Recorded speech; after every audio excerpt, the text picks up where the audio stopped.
Hey guys, today we are going to take a look at what is called projectile motion.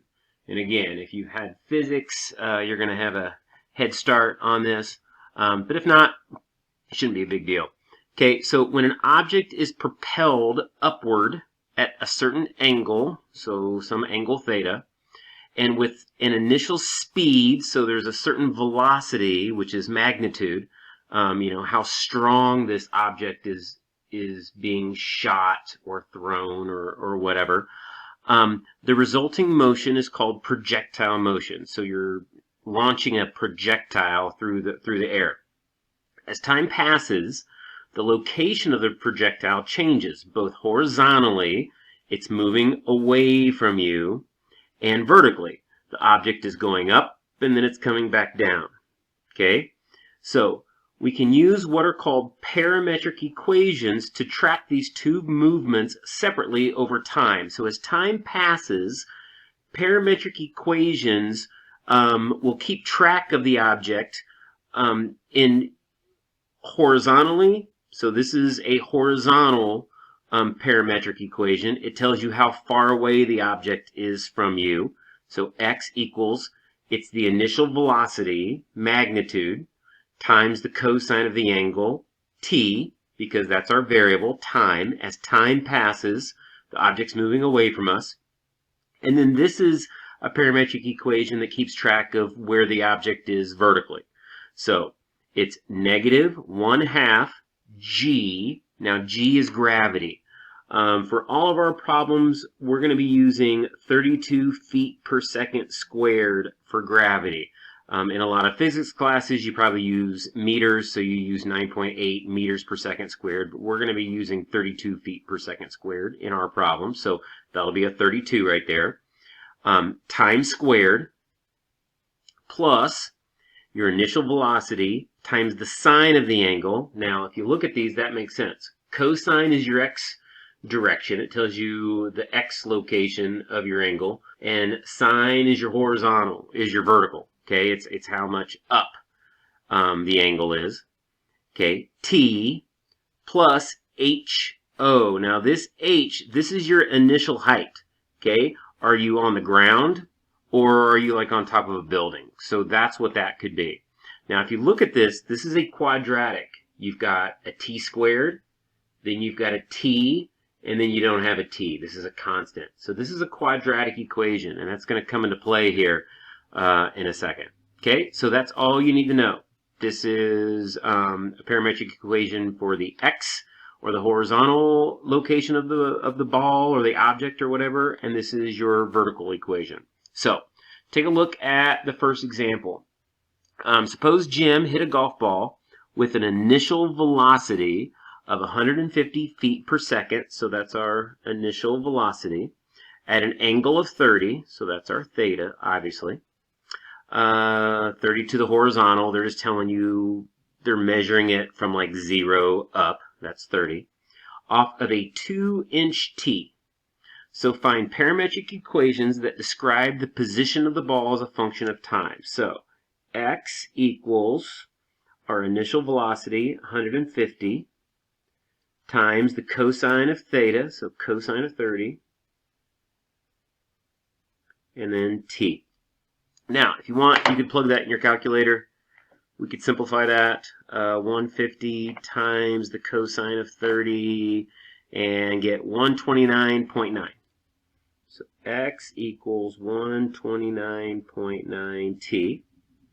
Y would be negative 1/2 g. So we said we're going to use 32 for gravity. So negative 1/2 g, or times 32, is going to be negative 16 t squared, plus, it's our initial velocity times the sine of our angle, plus, now here's where you're going to have trouble. It says you're hitting it off of a 2-inch tee. Gravity is in feet per second squared.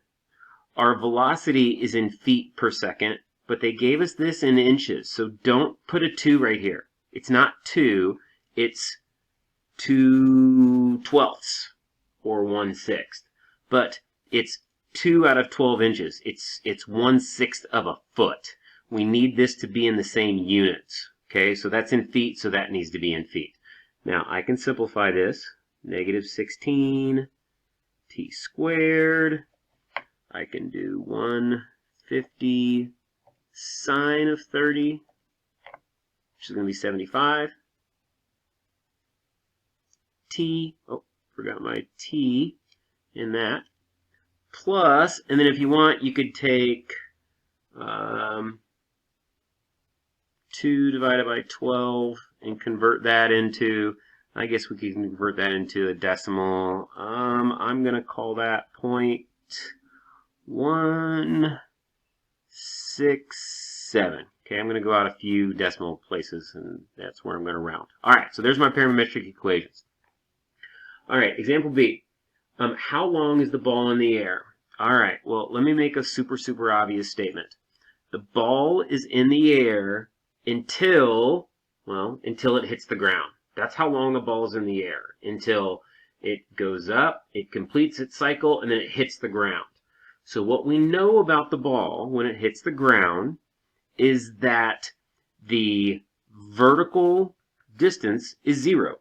If the ball is sitting on the ground, so it went up and came back down, if it's sitting on the ground, we know that y is equal to 0. So I could take this equation that we came up with, and I could set y equals 0. So when y is 0, negative 16 t squared plus 75t plus 0.167. Okay? When this is equal to 0, that would be the time it takes for the ball to hit the ground.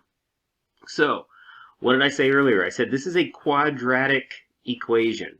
So, this is not something that's going to factor. We're going to use the quadratic formula. So let me remind you of that. So in this case, it's going to be t equals. So the quadratic formula is negative b plus or minus square root of b squared minus 4ac all over 2a, where the negative 16, that's my a, the 75, that's my b, and then the 0.167 or the 0.166666666, that's your c value. So that's what we're going to plug into the formula. So t equals negative 75 plus or minus square root, what do we got here? 75 squared minus 4 times a, which is negative 16, times that c value, that 0.167. All divided by 2 times a, which again is negative 16. Now, when you're doing the quadratic equation and you're simplifying it, you want to do it in pieces. So first off, negative 75, that's going to stay put. Negative 75, plus or minus. Now, let's put all this in our calculator and figure out what that is. So, I'm going to go ahead and hit the square root button, square root, or you could do it at the very end and you could do the square root of your answer, but I'm going to do the square root of 75 squared minus 4 times negative 16 times 0.167. I'm going to go ahead and close my parentheses. And I get 75.07. And then divided by, now I'm going to simplify this. 2 times negative 16 would be negative 32. Now when you use the quadratic formula, you get two answers. You get negative 75 plus 75.07 divided by negative 32. And you get negative 75 minus 75.07 divided by negative 32. So let's do both of those separately. So I'm going to do, if you do this, put parentheses around that, and you put that in your calculator, you can do this in one step. You can do, clear, negative 75 plus 75.07, close the parentheses, so it'll add the numerator together, and then divide it by negative 32. So that's negative 0.002, and it keeps going. And then I could also have done, I'm going to go up and I'm going to change that to a minus sign.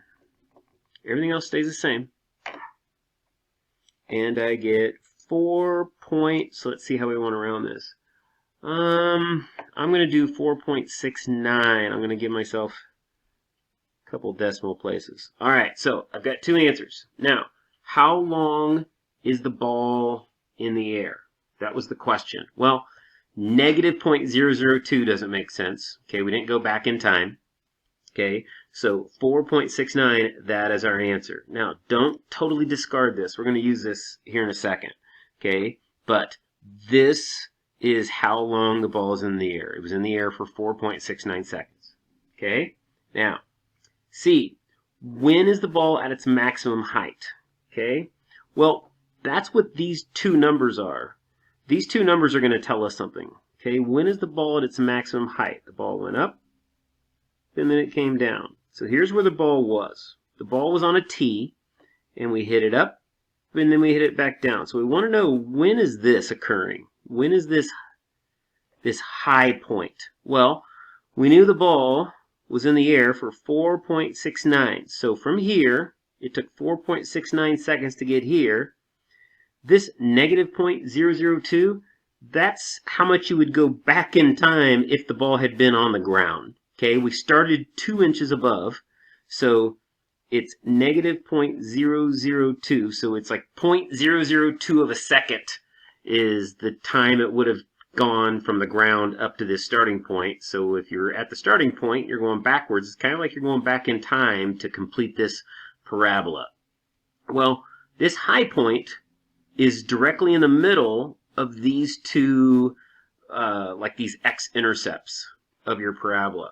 So if you want to know where the middle is, just average these. Okay, take negative 0.002, add 4.69, and then divide by 2. And that'll give you your average, and that'll be when the ball was at its high point. So I'm going to take, again, I'm going to put parentheses, and then I'm going to do negative 0.002 plus 4.69. I'm going to close my parentheses, and then I'm going to divide it by 2, and I'm going to get 2.344. So when is the ball at its maximum height? When time equals 2.344 seconds. Okay, that's when it's at its high point, at 2.344. I'm trying to slide this over, and it's sticking. There we go. Okay. Determine the maximum height. So what is the maximum height? What is this y value when time is equal to 2.344? Well, we're just going to take that and we're going to plug it into our y formula. Y, the height of the ball, will be negative 16, 2.344 squared. Again, I'm keeping some extra decimal places just so it's more precise. Plus 75 times 2.344 plus that 0.167. Okay? And then we're going to plug that into our calculator.